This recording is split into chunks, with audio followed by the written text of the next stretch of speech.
Hello guys, અમે નીકળી ગયા ગેડા મંદિરે જવા માટે. અમે આવી છે ગેડા.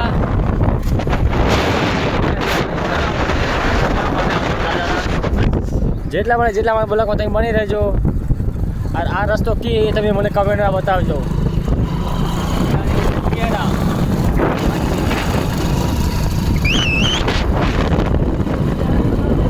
देख लो कैसा मौसम है और मंदिर से कौन कौन किया मेरे को बताना.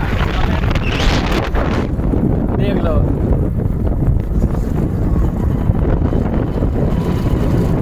हमारी जिंदगी है.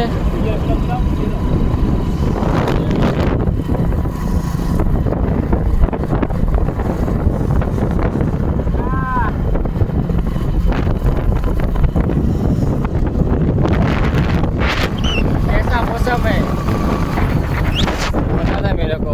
और सूरज को थोड़ा तो अभी जाना पड़ता है मंदिर पर, जाना पड़ता है, दर्शन करना पड़ता है. और हमारा भाई को जितना सपोर्ट करना चाहिए.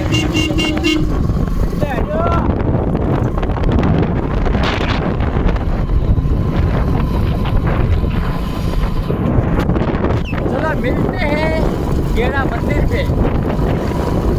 जय श्री राम, जय सीताराम. मिलते हैं गेड़ा मंदिर पे.